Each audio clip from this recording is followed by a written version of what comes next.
Reality check ప్రస్తుతం మనతో పాటు ఉన్నారు Congress party general secretary Ramakrishna గారు. నమస్తే అండి, సంక్రాంతి శుభాకాంక్షలు. నమస్కారం, మీకు కూడా సంక్రాంతి శుభాకాంక్షలు. థ్యాంక్ యూ అండి.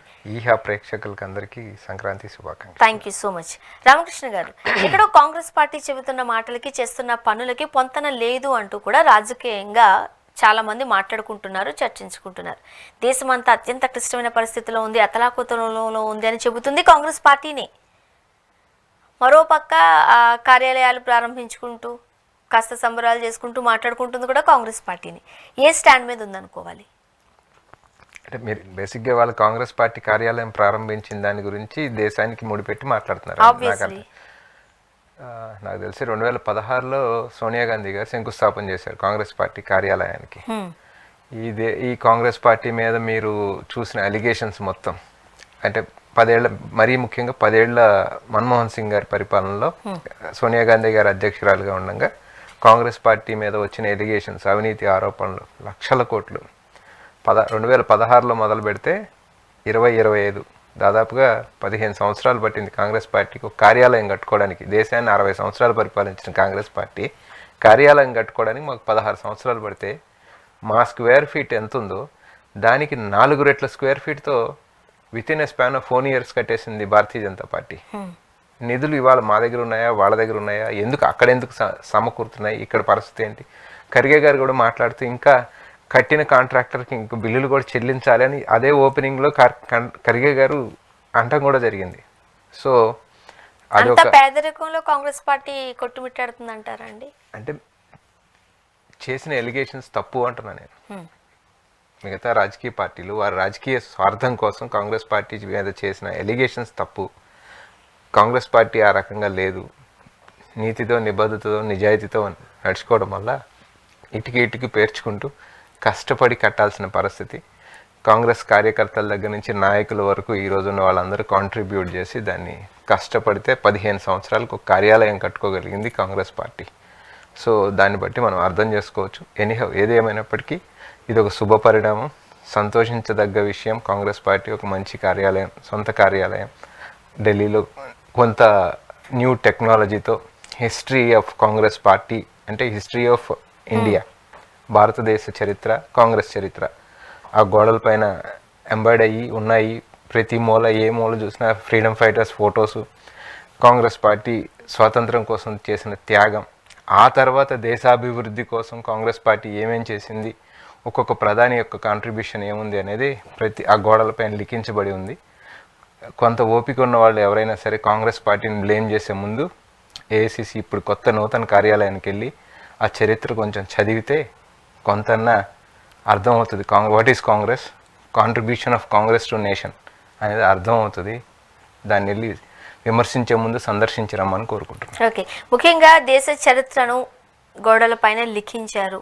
ఎవరైనా ఒకసారి అంటే చాలా జనరేషన్స్ వచ్చేసాయి, ఇప్పుడున్న జనరేషన్కి అసలు ఏం జరిగిందో తెలియదు. సో అలాంటి వాళ్ళు వెళ్ళి సందర్శించిన దేశ చరిత్రను కళ్ళకు కట్టినట్టుగా చూపిస్తుంది అంటున్నారు. విశిష్టత ఏంటి, ఏం చెప్తారు, ఏమేం పొందుపరిచారు? అంటే right from beginning first president of Indian National Congress దగ్గర నుంచి ఈరోజు మల్లికార్జున్ ఖర్గే వరకు అందరి కాంగ్రెస్ ప్రెసిడెంట్స్ యొక్క హిస్టరీ, గాంధీ గారి యొక్క contribution, Sardar Patel contribution, Bose contribution, Jawaharlal Nehru contribution, Maulana Abul Kalam Azad contribution, ఇవన్నీ కూడా మీకు అక్కడ కనపడతా ఉంటాయి. అఫ్కోర్స్ ఒక ఉప్పుకుండి చెక్ చేసుకుంటే మనకి అవన్నీ నెట్లో కూడా దొరుకుతాయి అనుకో. ఈరోజు జనానికి అంత ఓపిక లేదు. ఏదో వాట్సాప్ యూనివర్సిటీలో నుంచి ఒక ఫేక్ న్యూస్ ఏదో మన మొహాన్ని పడేస్తారు, దాన్ని పట్టుకొని వరుసనే చూడండి అన్యాయం జరిగిపోయింది ఫ్యాక్ట్ చెక్ చేయరు. ఆ వచ్చిన ప్రిసీస్లో 4 లైన్లు, గాంధీ ఏదో ఇలా చేశాడంట, నెహ్రూ అలా చేశాడంట, ఒక విషయం చిమ్మే కార్యక్రమం. దాన్ని ఇంకా ఫ్యాక్ట్ చెక్ చేసే పని లేదు, దాన్ని మళ్ళీ ఫార్వర్డ్ చేసుకుంటూ పోవటమే తప్ప. సో నేనేమంటా అంటే అక్కడ లిఖించబడింది కొంత చూసుకుంటే, అట్లా నెహ్రూ గారు ప్రధాని అయిన తర్వాత ఈ దేశానికి ఆయన ఎయిమ్స్ లాంటి సంస్థలు, లేకపోతే ఇస్రో లాంటి సంస్థలు, ఇట్లాంటి ఏమేమి సంస్థలు స్థాపించారు, ఐఐటీలు, ఇవన్నీ ఏం స్థాపించారు. ఇందిరాగాంధీ ప్రధాని అయిన తర్వాత గ్రీన్ రెవల్యూషన్, వైట్ రెవల్యూషన్, పాకిస్తాన్తో యుద్ధం, రాజీవ్ గాంధీ ప్రధాని అయిన తర్వాత సైన్స్ అండ్ టెక్నాలజీకి ఆయన చేసిన కాంట్రిబ్యూషన్, పివి నరసింహరావు గారు ప్రధాని అయిన తర్వాత లిబరలైజేషన్, మన్మోహన్ సింగ్ ప్రధాని అయిన తర్వాత తీసుకొచ్చిన ఫుడ్ ఫర్ యాక్ట్ సెక్యూరిటీ, లేకపోతే మన్రేగా, మొత్తం ఏం చేసింది కాంగ్రెస్ పార్టీ అనేది అక్కడ మనకి పొందుపరచబడి చాలా అద్భుతంగా ఉంది. అండ్ ఆ భవనం యొక్క పేరు ఇందిరాగాంధీ పేరు మీద ఇందిరా భవన్ అని పెట్టారు. దానికి కూడా రీజన్ ఖర్గే గారు చెప్పడం జరిగింది. అహ్మదాబాద్లో కాంగ్రెస్ పార్టీ అంటే ఫ్రీడమ్ ఫైటింగ్ టైంలో అహ్మదాబాద్లో నెహ్రూ గారి ఇదేదైతే ఉందో ఇల్లు, అక్కడ సెషన్ జరుగుతున్న తరుణంలో ఇందిరాగాంధీ గారు జన్మించారు. ఆ ఇంటిని దేశంకి అంకితం చేశారు జవహర్లాల్ నెహ్రూ గారు. సో ఆ తరుణంలో ఇందిరాగాంధీ గారు ఆ సెషన్ జరుగుతున్న తరుణంలో ఆమె జన్మించారు కాబట్టి ఇక్కడ ఇందిరాభవన్ అని పెట్టారు. So relating to freedom struggle అందుకు పెట్టారు అనేది కూడా చెప్పడం జరిగింది. సో ఓవరాల్గా అదొక పవిత్రమైన దేశ చరిత్రకి సంబంధించిన అద్భుతమైన భవనంగా చూడాలి. నిజంగానే ఒక రకంగా చెప్పాలి అని అంటే మీరు చెబుతున్న మాటలు వాస్తవంగా తీసుకోవచ్చు. ఇప్పుడు శతాబ్దాల చరిత్ర కలిగిన కాంగ్రెస్ పార్టీకి ఒక భవనం కట్టుకోవడానికి, ఒక రకంగా చెప్పాలంటే ఒక సొంత ఇల్లు కట్టుకోవడానికి ఎంత సమయం ఎందుకు తీసుకున్నారు? ఆ మాత్రం ఎవరో కాంగ్రెస్ నాయకుల దగ్గర డబ్బులు లేవా? సో రకరకాల ప్రశ్నలు ఖచ్చితంగా ఇతర పార్టీల నుంచి మీకు ఎదురవుతున్న ప్రశ్నలు. దానికైతే మీరు క్లియర్ సమాధానం అయితే చెప్పాలి కదా. Congress is not an individual. ఒక వ్యక్తి కాంట్రిబ్యూషన్తో జరిగే పని అట్లా అయితే ఓకే, డెఫినెట్గా ఉంటారు ఎవరో ఒకళ్ళు. లేదు, పవర్లో ఉన్నప్పుడు మీరు వాళ్ళు చెప్పిన అవినీతులు ఏదో ఉంటే ఏదో కాంట్రాక్టర్ని పిలిచి కట్టివ్వాలి అంటే కట్టిస్తారు. That is not the thought process of Congress అనేది మీరు అర్థం చేసుకోవాలి. రాష్ట్రానికి ముఖ్యమంత్రిగా ఉన్న వాళ్ళు నేను అదే ఎవరు చేసినా కూడా అది పెద్ద విషయం కాదు. నీకు అట్లా కాంట్రిబ్యూట్ చేసిన క్యాపిటలిస్టుల కాంట్రిబ్యూషన్తో నిర్మితమైన భారతీయ జనతా పార్టీ భవనం అదే ఢిల్లీలో కొత్తగా నిర్మితమైంది. కార్యకర్తల దగ్గర నుంచి ₹2 చందాలతో నాయకులు వాళ్ళు ఇవ్వగలిగిన కాంట్రిబ్యూషన్, వాళ్ళు చేయగలిగిన దీంతో నిర్మితమైన భవనం. సో ఇక్కడ క్యాపిటలిస్టుల యొక్క కాంట్రిబ్యూషన్ అప్పుడు ఏమవుద్ది, వాళ్ళకి మళ్ళీ మనం రిటర్న్ బ్యాక్ ఏదో చేయాలి. ఇక్కడ నిజమైన కాంగ్రెస్ నాయకులు కార్యకర్తల యొక్క కాంట్రిబ్యూషన్తో నిర్మితమైన భవనం. అది మనం ఆ డిఫరెన్స్ని అర్థం చేసుకోవాలి. ఈ రకంగా తీసుకోదలుచుకోలేదు కాబట్టి ఈవెన్ దేశవ్యాప్తంగా కూడా మీరు కాంగ్రెస్కి మాకు ఆఫీసెస్ స్థలాలు ఏ ఉన్నాయి, అవన్నీ కూడా ఫ్రీడమ్ ఫైటింగ్ టైంలో దానం ఇచ్చినాయో, మనకి ఒక ప్లేస్ ఉండాలి అని చెప్పి ఆ స్వాతంత్ర సమరయోధులు ఆలోచించి నిర్మించినాయో ఆ చరిత్ర ఉంటుంది కాంగ్రెస్. మీరు ఏ ఆఫీస్ అన్నా తీసుకోండి, దానికి ఒక చరిత్ర ఉంటుంది, దేశానికి సంబంధించిన చరిత్ర ఉంటుంది. ఈ రకంగా కార్పొరేట్ కల్చర్తో వచ్చిన చరిత్ర ఉండదు. ఓకే, సో అందుకని సగర్వంగా చెప్తున్నాము. డెఫినెట్గా. ఓకే, మరో పక్క ఆర్ఎస్ఎస్ చీఫ్ చేసిన కొన్ని మాటలు వింటూ ఉంటే మన ఇండిపెండెన్స్ డేని, స్వాతంత్ర దినోత్సవానికి సంబంధించి ఒక కొత్త అర్థాన్ని చెప్పారు. ఒక కొత్త డేట్ని డైరెక్ట్గా అన్నారా అయితే ఇండైరెక్ట్గా అన్నారా అర్థం కావట్లేదు, కానీ ఆ పేరే ఆ డేటే మార్చినట్టుగా కూడా మనం చూస్తున్నాం. మీరేం చెప్తారు? అంటే మోహన్ భాగవత్ గారు ఇట్లాంటి కాంట్రవర్షియల్ స్టేట్మెంట్స్ ఇవ్వటంలో దిట్ట అంటారా? కావాలని చేస్తా ఉన్నారు. అంటే ఆర్ఎస్ఎస్ యొక్క ఐడియాలజీని తీసుకెళ్లే ఉద్దేశంలో కొన్ని వాళ్ళ మనసులో ఉన్న ఆలోచనలు బయటపడుతున్నాయేమో అనుకోవాలి. ఫస్ట్ రాజ్యాంగం ఏదైతే నిర్మితమైందో, రాజ్యాంగం కన్నా ముందు కూడా వెళ్దాం. ఫ్రీడమ్ స్ట్రగుల్ దగ్గర నుంచి కూడా ఆర్ఎస్ఎస్ భావజాలం క్షమాపణలు కోరుకుంటూ బ్రిటిషర్స్కి, రెండో ప్రపంచ యుద్ధం నాడు బ్రిటిషర్స్కి రిక్రూట్మెంట్ చేసి బ్రిటిషర్స్ తరపున పోరాడి బ్రిటిషర్స్తో ఉన్న ఊడిగం చేసింది ఆర్ఎస్ఎస్. అదేవిధంగా బ్రిటిషర్స్తో పోరాడి స్వాతంత్రం సాధించుకొచ్చింది కాంగ్రెస్ పార్టీ. ఇవాళ భాగవత్ మాట్లాడిన మాటలు ఏదైతే ఉన్నాయో, ఏమంటారంటే మొదటి సిపాయి తిరుగుబాటు దగ్గర నుంచి ఝాన్సీ లక్ష్మీబాయి దగ్గర నుంచి పోరాటం చేసిన వాళ్ళందరి చరిత్రని ఇవాళ మోహన్ భాగవత్ చాలా చిన్న చూపు చూసి మాట్లాడినట్టు అవుతుంది. ఝాన్సీ లక్ష్మీబాయి దగ్గర నుంచి మహాత్మా గాంధీ వరకు ఇవి అనేక మంది భారతదేశ ప్రజల యొక్క ప్రాణత్యాగాలు, భగత్ సింగ్ లాంటి వాళ్ళు, ఇటువంటి వాళ్ళ యొక్క ప్రాణత్యాగాలు, సుభాష్ బోస్ యొక్క పోరాటం, ఇవన్నిటినీ కూడా చిన్న చూపు చేసి అసలు చరిత్రనే మార్చేసి ఇదేది కాదు, ఒక్క రామ మందిర నిర్మాణం జరగటం వల్ల దేశానికి స్వాతంత్రం వచ్చి అని చెప్పే ఉద్దేశం ఏముందంటే, వాళ్ళ యొక్క ఆధిపత్య ధోరణిని, రాజ్యాంగాన్ని గౌరవించని ఒక దేశ ద్రోహాన్ని మీరు సుప్రీంకోర్టు ఆర్డర్ ఇచ్చే వరకు 2001-2002 వరకు కూడా ఆర్ఎస్ఎస్ హెడ్ క్వార్టర్స్ పైన జాతీయ జెండాని ఎగరేయలేదు. వాళ్ళు కాషాయ జెండా ఎగిరింది తప్ప జాతీయ జెండా ఎగరేలా. జాతీయ జెండాని గౌరవించలేదు, రాజ్యాంగాన్ని గౌరవించట్లేదు. వీళ్ళు దేశ పౌరులు అని చెప్పుకుంటుంటే ఇన్ఫ్యాక్ట్ ఇంకొక మాట కూడా మాట్లాడుతూ ఉంటారు. ఇదే సనాతనిని నమ్మేవాళ్ళు ప్రవచనకర్తలు. ఒక పక్క నుంచి వాళ్ళే చెప్తుంటారు ఈరోజు ధర్మం ఏంటి అంటే ఈరోజు రూల్స్ అండ్ రెగ్యులేషన్స్ ఏదైతే ఉన్నాయో అదే ధర్మం, దాన్ని మనం పాటించాలి అని చెప్తున్నారు ఒక పక్క నుంచి. రూల్స్ అండ్ రెగ్యులేషన్స్ ఇవన్నీ ఏంటి? రాజ్యాంగం పొందుపరిచినాయి. రాజ్యాంగాన్ని గౌరవించరు, దాన్ని అనుసరించాలంటారు. సో ఒక డిఫరెంట్ ఆధిపత్య అహంకార ధోరణిని వీళ్ళు ప్రదర్శిస్తూ ఉన్నారు, which is not at all bearable. Congress party దీన్ని ఎట్టి పరిస్థితుల్లో క్షమించదు. వీరుల అమరుల త్యాగాలని ఈ రకంగా చిన్నచూపు చూసి మాట్లాడడం, ప్రభుత్వం దాన్ని క్షమించి అతనిపైన కేసు పెట్టి ఇంకా అరెస్ట్ చేయకుండా వదిలేయటం, ఈ ప్రభుత్వం యొక్క ధోరణి కూడా మనకి దీనికి అర్థమవుతుంది. దీనికి లింక్ చేసుకొని మనం మాట్లాడితే అమిత్ షా పార్లమెంట్లో మాట్లాడింది కూడా అదే ధోరణి. అంబేద్కర్ని అవమానిస్తూ అంబేద్కర్ అంబేద్కర్ అంబేద్కర్ అని అనే బదులు భగవంత్ నామస్మరణ చేస్తే మీకు స్వర్గప్రాప్తి కలుగుతుంది అంటే అంబేద్కర్నే అవమానిస్తున్నారు. స్వాతంత్ర సమరయోధులు గాంధీ, నెహ్రూ, బోస్, పటేల్, ఆజాద్, ఝాన్సీ లక్ష్మీబాయి దగ్గర నుంచి ప్రాణత్యాగాలు అన్నిటినీ కూడా కాస్త పక్కకు పెట్టేసినట్టుగానే, పక్కకు నెట్టేసినట్టుగానే అవమానిస్తున్నారు, కావాలని అవమానిస్తున్నారు. దేశ చరిత్రని కించపరిచే విషయం.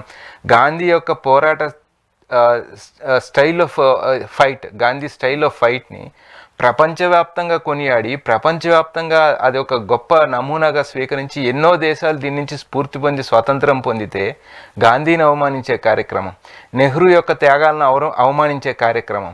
సో ఇదంతా కూడా చరిత్రని వక్రీకరించే అహంకార ధోరణి అని మనం అర్థం చేసుకోవాలి. అండ్ మరోపక్క మన దేశం అంటేనే ఒక డెమోక్రటిక్ కంట్రీ. వివిధ జాతుల వారు ఉంటారు, వివిధ మతాల వాళ్ళు ఉంటారు, కులాల వాళ్ళు ఉంటారు. వీళ్ళన్నిటిని కూడా కలుపుకుని వెళ్ళేదే మన దేశం. మన దేశం యొక్క ఒక రకంగా చెప్పాలంటే ఇప్పటికీ కీర్తి ప్రపంచ నలుమూలలకి వెళ్తుందంటే మనం అవలంబిస్తున్న సూత్రాలే కావచ్చు. కానీ ఆర్ఎస్ఎస్ అనే అంటే కొన్ని మాటలు మన మీడియా వేదికగా కూడా మాట్లాడకూడదు, అది తప్పే అవుతుంది. కానీ మతాన్ని దేశానికి లింక్ పెడుతూ, మతాన్ని పౌరులకు లింక్ పెడుతూ ఈ ధోరణిని ఎందుకు తీసుకొస్తుందంట? అంత సాహసం ఎందుకు చేయగలుగుతున్నారంట? అంత సాహసం ఎందుకు చేయగలుగుతా ఉన్నారంటే గత చరిత్రలో కనుక తీసుకుంటే వర్గాధిపత్యం ఈ దేశంలో చాలా సంవత్సరాల పాటు నడిచింది. భారత రాజ్యాంగం వచ్చే వరకు కూడా నడిచింది. భారత రాజ్యాంగం ఇవాళ సమానత్వాన్ని సూచిస్తూ ఉంది. సమానత్వాన్ని సూచించటానికి in continuation to that Congress party ఆ రకంగా అడుగులు వేసుకుంటూ వెళ్ళింది. అన్టచబిలిటీని నిషేధించడం కావచ్చు, లేకపోతే పేదలకి, ఎస్సీ ఎస్టీలకు భూమి హక్కులు కలిగించడం కావచ్చు, ఓబీసీలకి రిజర్వేషన్ కల్పించడం కావచ్చు, అదర్వైజ్ ఈ రైట్ టు ఇన్ఫర్మేషన్ యాక్ట్ లాంటివి కావచ్చు. అంటే అన్నీ తెలుసుకోవచ్చు. ఈ రకమైన రైట్ టు స్పీచ్, రకరకాల ఈక్వాలిటీ అన్నీ తీసుకొచ్చినప్పుడు ఈ ఆధిపత్యం అనేది కోల్పోతామేమో అనే ఒక దీనిలో నుంచి ఉత్పన్నం అవుతుంది ఇదంతా కూడా.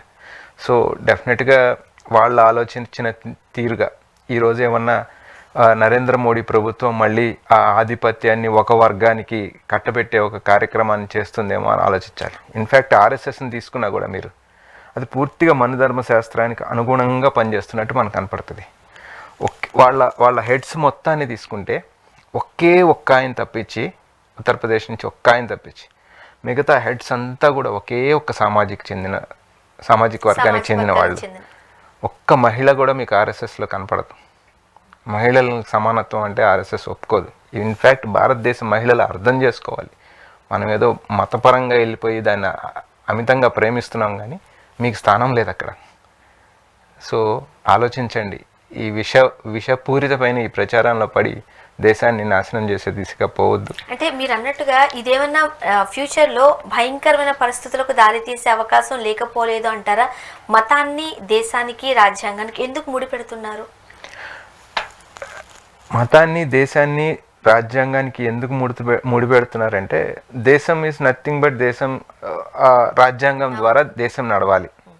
సో నేను ఇప్పుడు ఇందాక చెప్పిన కంటెంట్ మొత్తం ఈ ప్రియాంబుల్లో ఏదైతే ఉన్నాయో, సోషలిస్ట్, సెక్యులరిస్ట్, లిబరల్, తర్వాత ఈక్వాలిటీ, ఇవన్నీ ఏదైతే అవి ఉన్నాయో అసలు ఆ పదాలు వాళ్ళకి నచ్చవు. ఆ పదాలను ఒప్పుకోరు వాళ్ళు. సమానత్వం అనే పదాన్ని అసలు ఒప్పుకోరు. సో అటువంటి తరుణంలో, ఇది ఇష్టం లేని తరుణంలో దాన్ని ఎట్లయినా మనం తొక్కేసేయాలి. దాన్ని తొక్కేసేయాలి అన్నప్పుడు మతం అనే మత్తు ఎక్కించాలి ప్రజల్లోకి. మతం అనే మత్తు ఎందుకు ఎక్కిస్తున్నారు ఈ సామాన్య ప్రజలు కూడా అర్థం చేసుకోవాలి. మతం అనే మత్తులో మనం ఊగుతున్నాం తప్ప నీ స్థానం ఏంటి దాంట్లో అనేది ఆలోచించుకున్నప్పుడు ఎవరి ప్రయోజనం కోసం, ఏ వర్గం యొక్క ఆధిపత్యం కోసం ఈ మతం మొత్తెక్కిస్తున్నారు అనేది ఆలోచించుకోవాలి. ఇవాళ మాట్లాడాల్సింది అన్ఎంప్లాయ్మెంట్ గురించి మాట్లాడాలి, లేకపోతే పడిపోతున్న dollar to rupee value economy పరిస్థితి ఏముందో మాట్లాడాలి, పెట్రోల్ డీజిల్ ప్రైజుల గురించి నీకు ఏమి ఇస్తామన్నారు ఇప్పుడు ఏముందని మాట్లాడాలి, ఫార్మర్స్ యొక్క ఎంఎస్పి ఏంటి అనేది మాట్లాడాలి. ఇవన్నీ పక్కకి నెట్టేసి కేవలం ఈ ఆధిపత్యాన్ని కొనసాగించడం కోసం 4-5 కార్పొరేట్ కంపెనీల యొక్క అండదండలు తీసుకొని దేశాన్ని మొత్తం ఆ 4-5 కార్పొరేట్ కంపెనీలకి వ్యాపారాలు మొత్తం వాళ్ళకి అప్పచెప్పి తద్వారా వచ్చిన నిధులతో ఈ 2-3 కులాల యొక్క ఆధిపత్యం దేశంలో దాదాపుగా అన్ని ఇన్స్టిట్యూట్స్లో ఎక్కువైపోవడం జరిగింది. Right from Indian course to all the institutions, మీరు యూనివర్సిటీస్ తీసుకోండి, ప్రతి చోట ఇది ఎక్కువైనప్పుడు మిగతా వర్గాలు ఏమవ్వాలి అనే దాన్ని కూడా ఆలోచించాలి. ఆ మిగతా వర్గాలు వాళ్ళ పాత్ర ఏంటి, వాళ్ళు ఎక్కడున్నారని ఆలోచించకుండా వీళ్ళకి మతం మత్తెక్కిస్తున్నారు. ముఖ్యంగా పైకి కనిపించేది ఒక ప్రధానమంత్రి స్థానంలో నరేంద్ర మోదీ గారు ఉన్నా, లేకపోతే ఆయన పక్కనే ఒక అమిత్ షా గారు కనిపిస్తున్నా, వీళ్ళని నడిపించేది మాత్రం ఆర్ఎస్ఎస్ వాళ్ళే, ఆర్ఎస్ఎస్ వాదాలే. సో మనం చెబుతూనే ఉంటారు, మనం వింటూనే ఉంటాం. సో ఇలాంటి మాటలు మాట్లాడుతున్నప్పుడు ఒక సంఘానికి సంబంధించిన వాళ్ళు ప్రభుత్వం స్పందించకపోతే అది నిజమే అని నిరూపించినట్లుగా అవదా? ఎందుకు ఎవరు నోరు మెదపట్లేదు, ఎందుకు ఎవరు ఖండించట్లేదు? అదే కదా మేము అడుగుతుంది. ఇప్పుడు రాహుల్ గాంధీ గారి వాళ్ళ అదే ఆ మనిషి అంత ధైర్యంగా ఆ రకంగా మాట్లాడగలిగాడు అంటే అతనికి ధైర్యం ఎక్కడి నుంచి వచ్చింది? ఏ రకంగా స్వాతంత్ర పోరాట యొక్క స్ఫూర్తిని, స్వాతంత్రం పోరాటం చేసిన నాయకుల్ని, ప్రాణత్యాగాలు చేసిన అమరుల్ని కించపరిచినప్పుడు మీరు దానిపైన ఎందుకు యాక్షన్ తీసుకోలేదు అని మాట్లాడుతున్నప్పుడు ఒకటి సింపుల్ అండి, ఇంక ఇదంతా కూడా వద్దు. దాదాపుగా 80 సంవత్సరాలు గాంధీ గారు చనిపోయే నాటికి 80 సంవత్సరాల గాంధీనే సమానత్వం అన్నప్పుడు కాల్చి చంపిన విద్వేషపూరితమైన ఆర్ఎస్ఎస్. ఇక వాళ్ళ యొక్క భావజాలం అర్థం చేసుకోండి. సమానత్వం అనేది వాడి ఇంట వంట దగ్గరికి దరి చేరటం వాళ్ళకి ఇష్టం లేదు. 80 సంవత్సరాల మనిషిని కాల్చి చంపే అంత విద్వేషం ఉంది అంటే ఇక దాన్ని అర్థం చేసుకోండి. ఓకే, ఇంకా మనం మాట్లాడడానికి ఇంతకు మించి కూడా మనం ఏం మాట్లాడాలన్నా చక్కటి ఆన్సర్ పక్కనే కనిపిస్తుంది అంటారు. అంతే. ఓకే, ఇప్పుడు దేశంలో పరిస్థితులు ఎట్లా ఉన్నాయి, దీన్ని ప్రజల్లోకి తీసుకువెళ్లాల్సిన అవసరం ఉంది. అది కాంగ్రెస్ పార్టీ, ఈ నిన్న మొన్న పుట్టిన కాంగ్రెస్ పార్టీ కాదు, శతాబ్దం చరిత్ర ఉన్న కాంగ్రెస్ పార్టీ ఎందుకు ఇంకా కోలుకోలేకపోతుంది? నాయకత్వాలు లేమి కనిపిస్తుందా? కోలుకోలేకపోవడానికి నాయకత్వాలు ఏమీ కాదు కానీ ఇందాక చెప్పిన ఈ క్యాపిటలిస్ట్ వర్గం అంతా ఒకటైంది. So it will be going to be big fight, long fight. Rahul Gandhi గారు చాలా స్పష్టంగా చెప్పడం జరిగింది, ఇది మరో స్వాతంత్ర పోరాటం. చాలా సంవత్సరాలు పట్టింది ఆ రోజు పరిస్థితుల్లో. అంటే వనరులు మొత్తం బ్రిటిషర్స్ చేతిలో ఉన్నాయి, అధికారం బ్రిటిషర్స్ చేతిలో ఉంది. ఎవరినన్నా ఏమన్నా అంటే తొక్కేసే పరిస్థితి ఆ రోజు, మోరార్లెస్ అదే పరిస్థితి. ఈరోజు కూడా మీడియా మొత్తం భారతీయ జనతా పార్టీ మోడీ కనుసన్నల్లో నడుస్తూ ఉంది. ఈవెన్ జ్యుడిషియరీ దగ్గర నుంచి సిబిఐ, ఈడీ, ఇన్కమ్ ట్యాక్స్ ప్రతిదీ కూడా కబంధ హస్తాల్లో పట్టి పెట్టి ప్రతిపక్ష గొంతుల్ని నొక్కుతున్నారు అట్లా. సో అటువంటి పరిస్థితుల్లో ఇవాళ రాహుల్ గాంధీ గారు ఇప్పటికే ఒక ప్రయత్నం చేయడం జరిగింది, భారత్ జోడో యాత్ర లాంటి ప్రయత్నం. దాదాపు 4000 కిలోమీటర్లలో, ఇక్కడ వర్షాకాలం, అక్కడికి వెళ్ళేటప్పటికి కాశ్మీర్ వెళ్ళేటప్పటికి చలికాలం, ఎండ వాన చలి అన్నీ భరించి ఈ దేశం ఎక్కడ దెబ్బతింటుందో అని కలిపి ఉంచేదానికోసం భారత్ జోడో యాత్ర చేసి ప్రేమతో మనమందరం కలిసి ఉందామనే ఒక ప్రేమతత్వాన్ని పంచి, ఎందుకంటే నిన్న మొన్న కూడా ఆయన చెప్పడం జరిగింది, విద్వేషాన్ని విద్వేషంతో తీయలేము, విద్వేషాన్ని ప్రేమతో తీయాల్సిందే అనేది గాంధీ గారి సిద్ధాంతం. సో దాన్నే ఫాలో అవుదాం, డెఫినెట్గా మనం విజయం సాధిస్తామని చెప్పడం జరిగింది. డెఫినెట్గా ఉంటాయి ఈ ఒడిదుడుకులు, ఈ ఇబ్బందులు. ఎందుకంటే ఫామ్ అయిన గవర్నమెంట్స్ని కూడా ఎమ్మెల్యేలని, ఎంపీలని కొనేసి గవర్నమెంట్లను పడేసేది, ఆ పడేసేదని ఫామ్ అయిన గవర్నమెంట్లను పడేయడానికి వనరులను, డబ్బులను సమకూరుస్తున్న కార్పొరేట్ కంపెనీలు. సో ఇవన్నీ చాలా ఇప్పుడు ప్రస్తుతానికి మీరు అన్నట్టుగా అది ఒప్పుకున్నా ఒప్పుకోకపోయినా రాజకీయం అంటే అదే అయిపోయింది. ఇప్పుడు ఎవరైనా ఓటు వేయడానికి వెళుతున్నారు అనుకోండి, డబ్బులు ఇవ్వకపోతే ఓటేసే పరిస్థితి కనిపిస్తుందా? నిజంగా మాట్లాడుకుందాం అంటే అది వచ్చినా కూడా దాన్ని మళ్ళీ మార్చాల్సిన బాధ్యత ఇట్ మే టేక్ టైం అంటున్నా నేను. ఇప్పటికిప్పుడు ఇది అలీబాబా అద్భుత దీపంలాగా మంత్రం పెడితే అయిపోదు, కానీ ఇట్ విల్ టేక్ టైం. కానీ ఆ కరేజ్ రాహుల్ గాంధీలో ఉంది. తను పోరాడతాడు, మార్పు చూపిస్తాడు, మనం చూస్తాం మార్పుని. ఎప్పటి నుంచో అనుకుంటున్నాము ప్రధానమంత్రిగా రాహుల్ గాంధీ గారిని చూస్తామని చాలా మంది చెబుతున్న నేపథ్యంలో ఇప్పటికీ ఒక ప్రధానమంత్రి లాంటి ఆ పవర్ఫుల్ పోస్ట్ కి రాహుల్ గాంధీ గారిని ఇమాజిన్ లో అనుకోలేకపోతున్నారేమో ప్రజలు దేశవ్యాప్తంగా. కోసమే కాంగ్రెస్ పార్టీ అంటే కాస్త ఇక్కడ కూడా ప్రజలు తప్పు కాదండి. ఇక్కడ కూడా నేను అంటాను మీడియా తప్పే అంట. అంటే మీడియా అంటే మళ్ళీ మీరు ఇక్కడ కూర్చున్నారు కాబట్టి నాట్ పర్టికులర్లీ యూ. ఎందుకంటే కొన్ని వేల కోట్లు రాహుల్ గాంధీ యొక్క ఇమేజ్ని డెమినిష్ చేయడానికి స్పెండ్ చేస్తూ ఉంది భారతీయ జనతా పార్టీ. అది maybe social media or ఇది నార్మల్ మీడియా. కొన్ని వేల కోట్లు స్పెండ్ చేస్తూ ఉన్నారు అతని యొక్క ఇది ఇమేజ్ని డ్యామేజ్ చేయడానికి. ఎందుకంటే అతనంటూ వస్తే ఇంకో రకంగా ఉంటుంది. వాళ్ళ నానమ్మ పరిపాలన ఎట్లుందో, జమీందారీ రద్దు, బ్యాంకుల జాతీయకరణ ఇది ఎట్లుందో అట్లాంటి పరిపాలన చూస్తాం. దాన్ని ఏ కార్పొరేట్ ఒప్పుకుంటాడు? 16-17 లక్షల కోట్లు కార్పొరేట్కి మోడీ వచ్చిన తర్వాత దోచిపెడితే ఆ కార్పొరేట్లు బ్యాంకుల జాతీయకరణ, జమీందారీ రద్దు అట్లాంటివి ఒప్పుకుంటారు? వాళ్ళు ఒప్పుకోరు. డెఫినెట్గా ఎగనెస్ట్ ఫైట్ జరుగుతూ ఉంది. పెద్ద ఫైట్, చాలా కష్టంతో కూడుకున్న ఫైట్. కానీ రాహుల్ గాంధీ దగ్గర ఆ ధైర్యం ఉంది.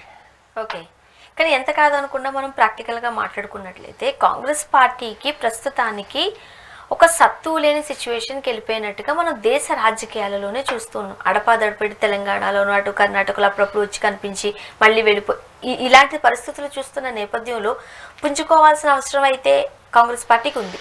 మీకు ఒక ఎగ్జాంపుల్ కూడా చెప్తాను. ఏపీలో జగన్మోహన్ రెడ్డి గారిని అధికారంలో నుంచి దించడం కోసం ప్రతిపక్షంలో ఉన్న పార్టీలన్నీ ఏకమైన పరిస్థితి మనం చూసాం. చాలా సందర్భాలలో టీడీపీ బీజేపీతోనా కలిసింది. ఎందుకంటే ఆనాడు మాట్లాడుకున్న మాటలు మళ్ళీ ఏపీకి వస్తారా అంటూ స్వయానా చంద్రబాబు నాయుడు గారు అనే మాటలు ప్రతి ఒక్కటి కూడా మోదీ గారు గుర్తుంది కానీ ఒక వ్యక్తిని లేదా ఒక పార్టీని అధికారంలో దించడం కోసం మూకుమ్మడిగా కలిశాయి. ఇప్పుడు అదే బీజేపీని అధికారంలోకి దించాలి అని నిజంగా అనుకున్నట్లయితే ఎందుకు మీరు కూటమిగా ఏర్పడలేకపోతున్నారు? మీకే గొడవలు ఎందుకు? ఇండియా కూటమిలోనే మాకు గొడవలు ఏం లేవు, కలిసే ఉన్నాం. మీకు ఇక్కడ చెప్పాల్సింది ఏంటంటే కాంగ్రెస్ పార్టీ సత్తు పుంజుకుంది అని చెప్పడానికి ఏంటంటే దాదాపుగా 100 సీట్లు కాంగ్రెస్ పార్టీ ఎంపీ సీట్లు గెలుచుకోవడం జరిగింది.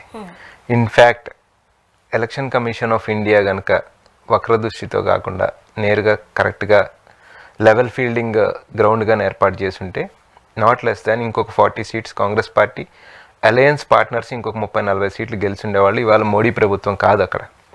ఇవాళ డెమోక్రటిక్ సంస్థలు చాలా సోషల్ యాక్టివిస్టులు వీళ్ళందరూ కూడా చెప్తా ఉన్నారు కౌంటింగ్ తప్పు జరిగింది అని చెప్తా ఉన్నారు. దానికి ఎలక్షన్ కమిషన్ స్పందిస్తున్న తీరు భారతీయ జనతా పార్టీకి ఒక వింగ్గా మాట్లాడుతూ ఉన్నారు తప్ప గవర్నమెంట్ సంస్థగా మాట్లాడలేదు, ఇండిపెండెంట్ సంస్థగా మాట్లాడలేదు. ఈవీఎంలే దోబూచిగా కాంగ్రెస్ పార్టీ చూపిస్తుంది. ఎలక్షన్ కమిషన్ సంబంధించి మన అధికారి మాట్లాడుతూ ఈవీఎంని ట్యాంపరింగ్ చేయడం అనేది అంత ఈజీ కాదు, అవ్వదు.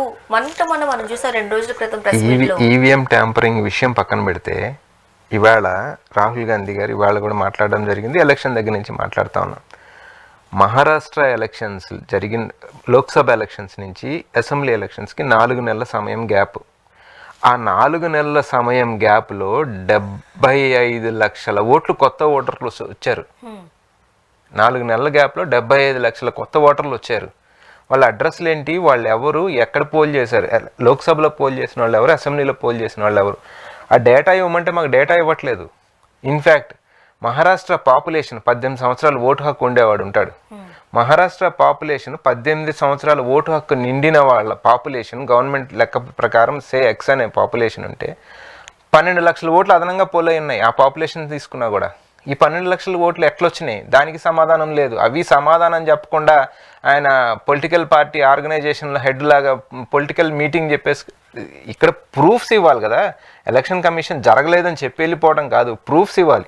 ఆ ప్రూఫ్స్ అడుగుతున్నప్పుడు అతను మళ్ళీ మోడీ గవర్నమెంట్ దగ్గర అప్రోచ్ అయితే మోడీ గవర్నమెంటే ఎలక్షన్ కమిషన్ రూల్స్లో 2 రూల్స్ని మార్చి డేటా ఎవరికి ఇవ్వాల్సిన పని లేదు, డేటా భద్రపరిచేసేయండి, వీలుంటే దాన్ని డ్యామేజ్ చేసేసేయండి అనే పరిస్థితిలో తయారైన తర్వాత అది ఆంధ్రలో చూసాం, స్లిప్స్ కాల్ చేయడం, సో వీవీప్యాట్లు కాల్ చేయడం చూసాం. అటువంటి తరుణంలో చాలా ఘోరంగా జరుగుతూ ఉంది అని చెప్పేదానికి నేను చెప్తున్నాను. ఓకే, ఇప్పుడు దేశ పరిపాలన అంతా సాగేది ఢిల్లీలో, కానీ అక్కడ ఉన్న ముఖ్యమంత్రి వేరే పార్టీకి చెందిన వాళ్ళు. ఎట్లా అయినా సరే ఢిల్లీని కైవసం చేసుకోవాలని బీజేపీ చాలా గట్టి పట్టుదలతో ఉంది. దాని పరిణామాలే అరవింద్ కేజ్రీవాల్కి సంబంధించిన మన నోటీసులు కావచ్చు, జైలు కావచ్చు, ఇవన్నీ చూసాం. ఇప్పుడు అరవింద్ కేజ్రీవాల్ గారికి సంబంధించి పాజిటివ్ ఉన్నా నెగిటివ్ ఉన్నా కాస్త సింపతి అయితే ఒక వర్గం వాళ్ళలో ఉంటుంది కదా, అది క్యాష్ చేసుకునే అవకాశం కూడా ఉంది కదా.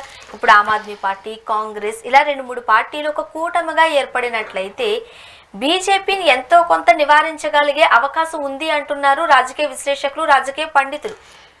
కాంగ్రెస్ పార్టీ అలా చేయడంలో 200% వైఫల్యం చెందుతుంది. ఈగో అనేది మీరు అనుకుంటే ఎంపీ ఎలక్షన్లో పొత్తు పెట్టుకునే వాళ్ళం కాదు. ఇప్పుడు ఎందుకు మీకు చెప్తున్నా మేడం, కేజ్రీవాల్తో ఎంపీ ఎలక్షన్లో పొత్తు పెట్టుకున్నాం. అదే కేజ్రీవాల్ హర్యానా ఎలక్షన్ వచ్చేటప్పటికి అతనితో పొసకలేదు, వాళ్ళ కోరికలు అత్యాశ పొసకలేదు. ఇక పోతే ఎంపీ ఎలక్షన్లో పొత్తు పెట్టుకున్న తర్వాత అతనిపై అరెస్ట్ రావటం కానీ, అతని లిక్కర్ కేసులు కానీ, రకరకాల విషయంలో అతని ప్రవర్తన మారింది. ఎటు లొంగిపోయాడు, ఎందుకు లొంగిపోయాడు, ఎందుకు ఆ స్టాండ్ తీసుకోవాల్సి వచ్చింది అనేది కేజ్రీవాల్ సమాధానం చెప్పాలి తప్ప, నిజంగా రాజ్యాంగం గురించి ఆలోచించి, నిజంగా కార్పొరేట్స్ ఈ దేశాన్ని దోచుకుంటున్నాయి, కార్పొరేట్స్ని నిలవరించాలి అనే ఆలోచన కేజ్రీవాల్కు ఉంటే ఖచ్చితంగా కేజ్రీవాల్ ఇవాళ బార్గెయిన్లో కాంగ్రెస్ పార్టీతో నిలబడి ఉండేవాడు. అతని సొంత ఇబ్బందులు, అతనికి వస్తున్న కేసులు, సో ఈ రకమైన ఆలోచన.